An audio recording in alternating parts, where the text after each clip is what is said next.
Très bien. Donc, je vais vous faire une présentation sur les nouveaux services de l'INSEE. Donc, la présentation va se dérouler en 3 temps. Tout d'abord, un très bref rappel de l'offre actuelle de données de l'INSEE. Puis ensuite, pourquoi changer?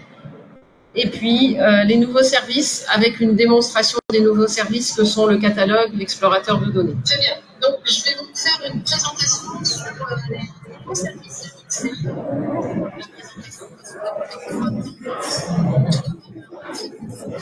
Il y a quelque chose qui ne va pas.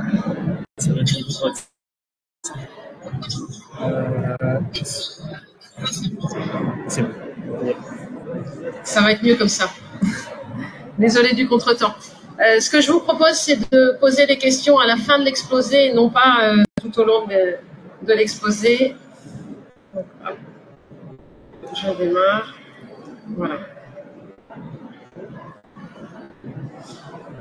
Donc, rapidement, le panorama des données, quand on est au niveau local, sur les individus, donc au niveau communal, vous allez retrouver des données sur l'état civil, des données sur les élections, des données sur la pauvreté, le revenu, les caractéristiques des individus. Donc ça, ce sont des données au niveau communal. Vous allez trouver des données au niveau national, voire régional. Donc il y a beaucoup d'enquêtes sur une vingtaine de thématiques. Les petites nouveautés de l'année 2023, voire 2024, il y en a 3. Alors, la première d'entre elles, c'est que vous allez avoir 6 nouveaux indicateurs pour le recensement de la population au niveau du carreau de 1 km, et ce sera diffusé au mois de juin 2024 avec normalement quelques éléments de cartographie.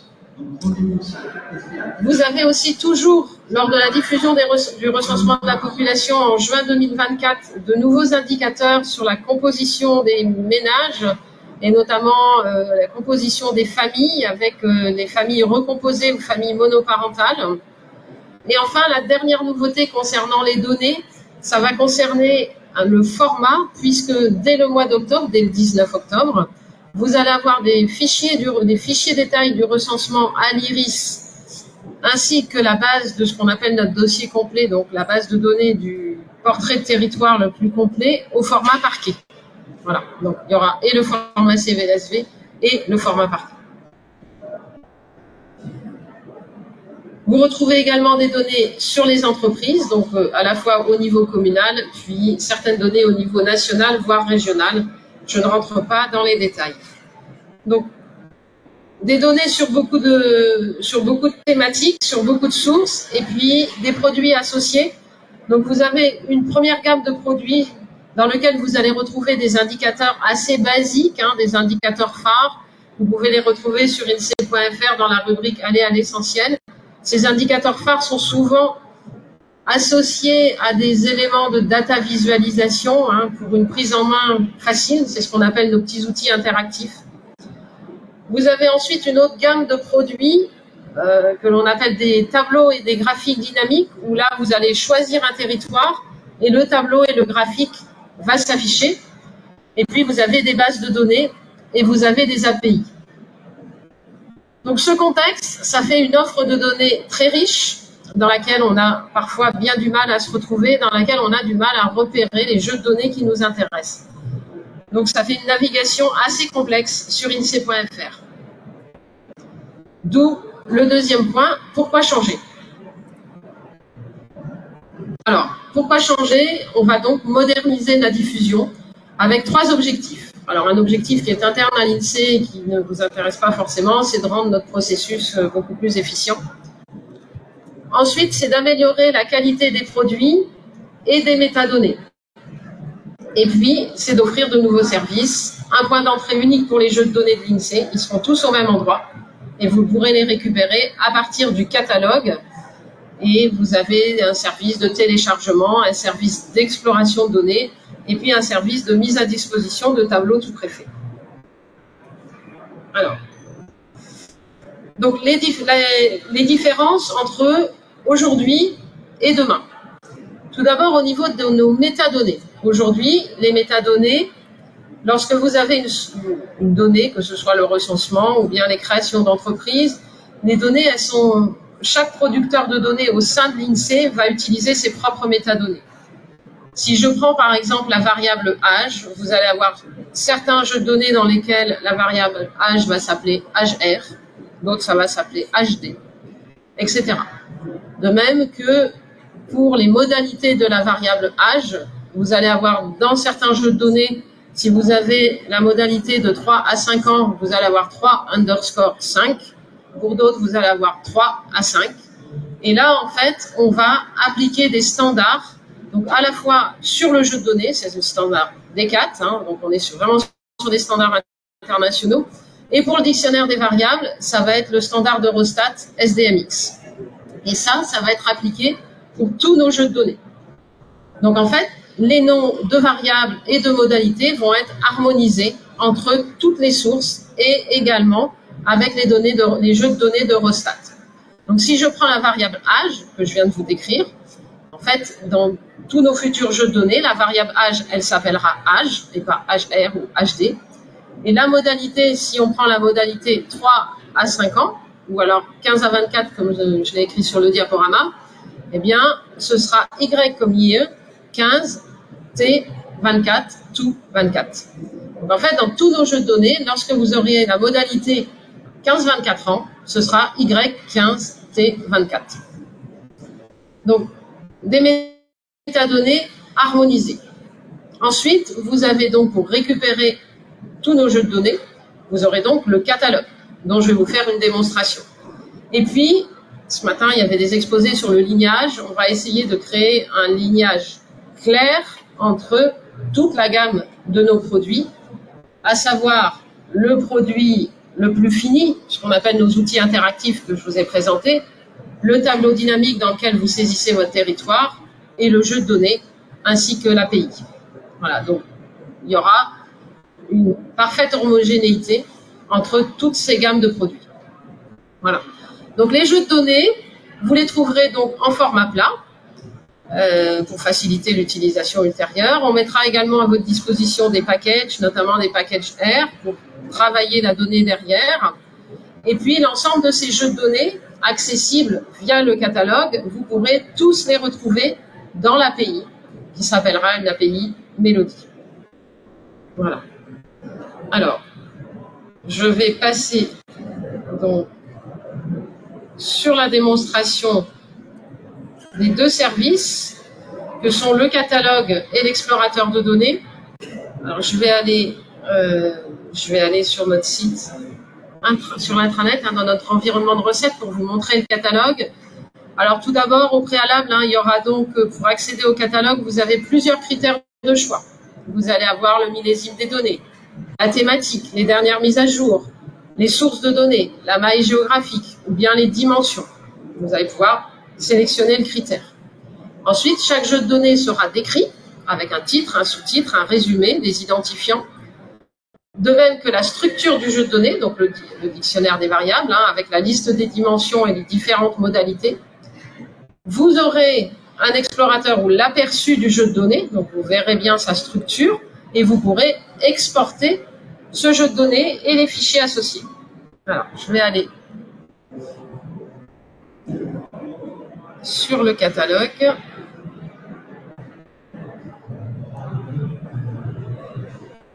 C'est bon, vous le voyez bien à distance? Okay. Parfait. Alors, comme je vous le disais, sur ce catalogue, donc, pour lequel il y aura une petite interface sur INSEE.fr, vous allez retrouver ce catalogue de jeux de données. Donc, c'est un catalogue comme catalogue d'un site commercial avec des critères. Wow. Je suis allée trop vite. J'ai cliqué sur un jeu de données par mégarde. Voilà. Donc, les critères, donc le millésime, la thématique, la maille géographique. Si vous souhaitez tous les jeux de données disponibles au niveau de la commune, vous cliquez sur la commune et vous récupérez tous les jeux disponibles au niveau de la commune. De même que les jeux de données disponibles au niveau de l'EPCI. Autre critère, vous avez les sources, donc recensement de la population, base permanente des équipements. Vous pouvez également choisir tous les jeux de données qui vont contenir une dimension particulière. Donc là, je ne sais pas, si on rentre par exemple le sexe, eh bien tous les jeux de données dans lesquels la dimension sexe apparaît vous les verrez à l'écran. Et puis également la date de mise à jour. Si vous voulez les derniers jeux de données, eh bien vous avez un classement par date de mise à jour. Donc maintenant, on va aller sur un jeu de données. Je vais vous montrer comment ça fonctionne. Hop. Donc on va aller sur le jeu de données sur l'équipement des ménages en technologie de l'information, donc en ordinateur, etc. Donc là, vous avez un descriptif de votre jeu de données. Un titre, un sous-titre, une description, un identifiant du jeu de données. Vous avez la source, la thématique, le nombre de consultations, le nombre de lignes, voilà, et les dates de création et de modification. Donc, vous avez un premier onglet descriptif. Ensuite, vous avez la structure du jeu de données. Donc, notamment, on va retrouver tout le dictionnaire des variables. Donc, vous avez l'identifiant du dictionnaire des variables du jeu de données. Vous avez tout ce qui concerne le champ. Et là, vous retrouvez la liste des variables avec les modalités. Donc, les modalités dont je vous parlais tout à l'heure, vous allez les retrouver aussi bien en termes de code que de libellé. Et vous avez la possibilité, en fait, de télécharger ces listes de code. Donc, vous avez un aperçu. Là, je crois que l'aperçu ne fonctionne pas. Si, l'aperçu fonctionne bien. Donc, vous avez un aperçu du jeu de données. Donc, voilà. Vous avez la possibilité d'exporter la totalité du jeu de données, donc au format CSV. Et vous avez également, à partir de ce jeu de données, on a fait un certain nombre de fichiers Excel qui correspondent en fait aux fichiers Excel les plus couramment utilisés. Voilà le catalogue du jeu de données. Et vous avez également à votre disposition un explorateur qui vous permet en fait de faire un certain nombre de filtres. Je crois que je vais grossir un petit peu parce que je ne suis pas sûre que vous voyez bien. Voilà. Donc là, si on veut, dans notre jeu de données, c'est ça.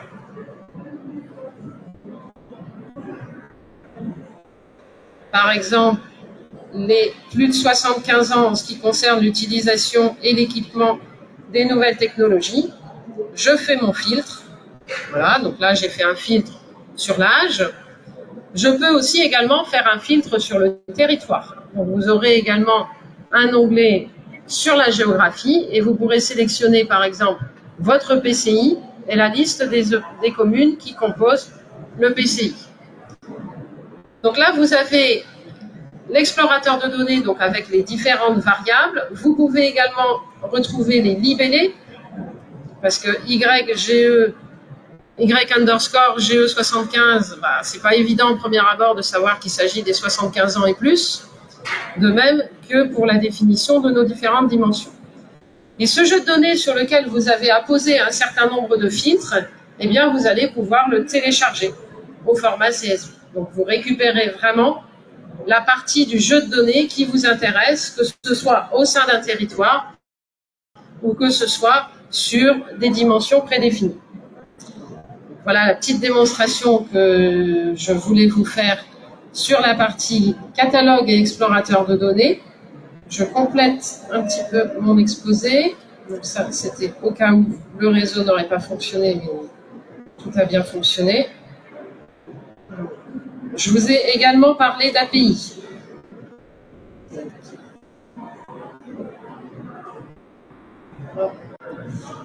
Donc les jeux de données que vous pourrez télécharger depuis le catalogue, vous les retrouverez également dans le catalogue des API de l'INSEE. Donc le catalogue des API, il sera à part du catalogue de données.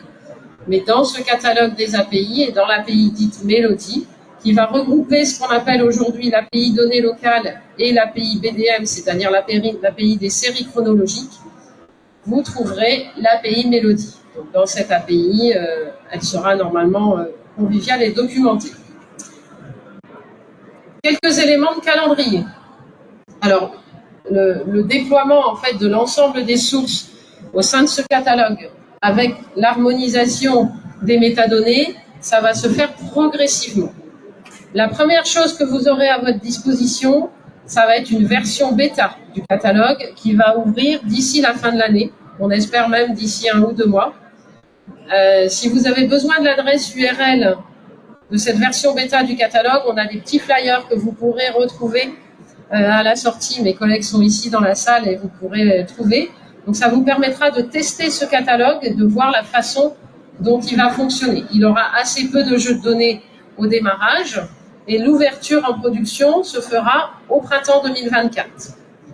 Alors, quelles sont les premières sources qui vont être mises dans le catalogue? Vous allez trouver d'abord toutes les données qui sont sur la comptabilité nationale et l'utilisation des technologies de l'information et de la communication, donc le jeu de données que je viens de vous montrer. Des données également sur le tourisme, puis des données sur les créations d'entreprises et les établissements, et selon toute vraisemblance, des données sur le recensement de la population. Recensement de la population, diffusion au mois de juin. Donc normalement, en juin 2024, vous aurez toutes les données harmonisées sur le catalogue de l'INSEE. Voilà ce que je voulais vous dire en termes de présentation, calendrier, nouveautés. Donc nouveautés en termes de données, nouveautés en termes de format et nouveautés en termes de services.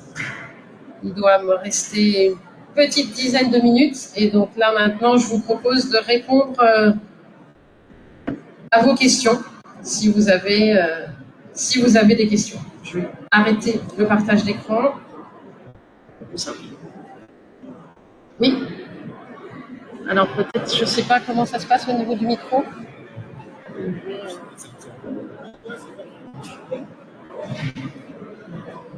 Ou alors, je peux pas vous passer le micro, mais je pense que vous pouvez venir ici. C'est pas des plus pratiques. J'ai une question en fait sur Discovery. C'est comment découvrir des choses dans le catalogue. Parce que j'ai fait des tests avec l'ancien catalogue et c'est compliqué de trouver les données qui correspondent à ce niveau avec des mots-clés. Par exemple, rechercher des revenus par décile. En cherchant revenus par décile, je n'ai jamais trouvé ce que je voulais. Est-ce qu'il y a eu des changements à ce niveau-là aussi dans l'alimentation? Alors, le catalogue des jeux de données, il sera à part du moteur de recherche d'INSEE.fr, s'il vous plaît. C'est pas tout à fait le même. Alors, si vous cherchez des choses sur le revenu au décile, je ne sais pas si ça ira jusqu'à cette finesse-là, mais si vous cherchez des choses sur le revenu, là, je pense qu'on n'a rien mis dessus. Mais sinon, dans le critère de recherche, vous indiquerez revenu au niveau de la variable et vous aurez tous les jeux de données pour lesquels vous avez des données sur les revenus. Voilà. Je ne sais pas si ça répond entièrement à votre question, mais c'est à ce niveau-là que vous pourrez le faire.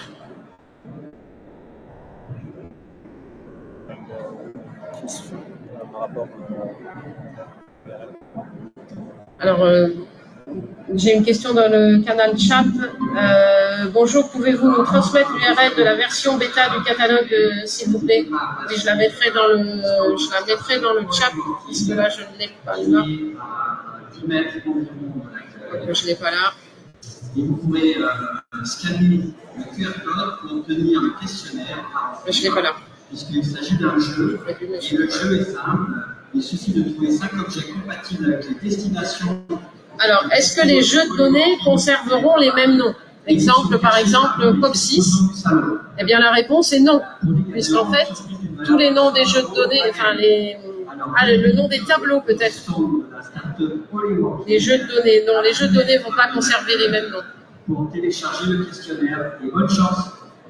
Alors, je vais répéter, il y a quelqu'un qui demande si les jeux de données vont conserver les mêmes noms. Alors, je ne sais pas si c'est les mêmes noms de variables ou si c'est les mêmes noms des jeux de données, mais enfin, dans tous les cas, la réponse est non. Ça va changer.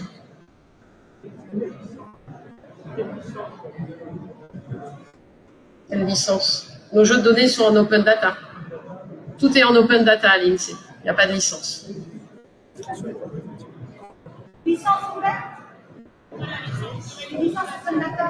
Oui, vous pouvez réutiliser les données derrière.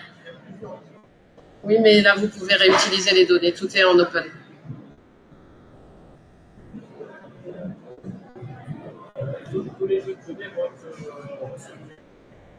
Oui. Alors, par rapport à la situation existante, effectivement, on va restructurer et on va harmoniser l'ensemble des métadonnées. Et on en profite également pour faire ce qu'on appelle une petite revue éditoriale, parce qu'il y a un certain nombre de tableaux qui sont en double. Une même information que vous pouvez retrouver via 2 jeux de données différents, c'est parfois assez compliqué. Donc on en profite également pour faire une petite revue éditoriale et mieux structurer notre offre. Donc vous retrouverez, ce qui est certain, c'est que tous les croisements que vous avez à votre disposition aujourd'hui, vous les aurez tous. Voilà. Les fichiers au niveau individu ou au niveau logement ne vont pas changer. Donc l'information de base, vous l'aurez de la même manière. Après, c'est davantage au niveau des croisements de données que l'on met à votre disposition.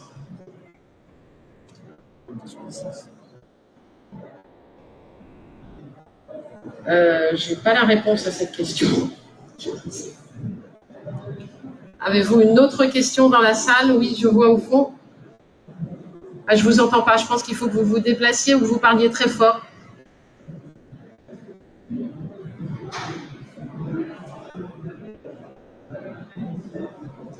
On indiquera à la fois le millésime de collecte et le millésime géographique. Toutes nos données sont diffusées dans la dernière géographie, mais c'est indiqué. Ce sera indiqué dans, justement quand vous aviez le descriptif de la source. Donc vous aurez cette information.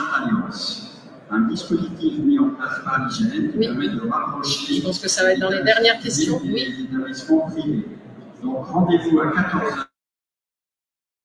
Saint-Michel pour la conférence d'Alliance animée par... Oui, alors, pour certains jeux de données, effectivement, on vous mettra à disposition les tables de passage entre les métadonnées actuelles et les futures métadonnées harmonisées, notamment pour le recensement de la population et pour des données à géographie. Oui, mais pas systématiquement. Il y a une dernière question en ligne. Est-ce que les requêtes SDMX des séries BDM seront impactées? J'ai une collègue qui a travaillé dessus. Est-ce que les requêtes SDMX des séries BDM vont être impactées?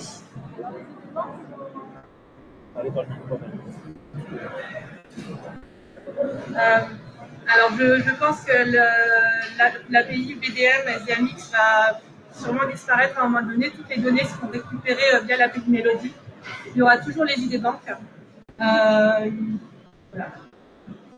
Il y a toujours la notion de famille qui devrait rester. Enfin, la BDM sera le moins possible impactée par ce changement. Merci. C'est la même question. Je pense que c'est... Avez-vous une autre question? Les données relatives au tourisme permettront-elles de retrouver la fréquentation régionale par pays étranger? Ça, c'est très précis. On retrouvera, de toute façon, on ne change pas le contenu, on ne change pas le fond des sources. Donc, si l'information est disponible aujourd'hui, elle le sera demain. Il reste une petite minute. Je ne sais pas si vous avez d'autres questions.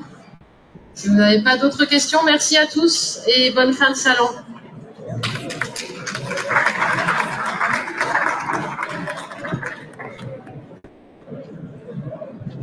C'est très intéressant.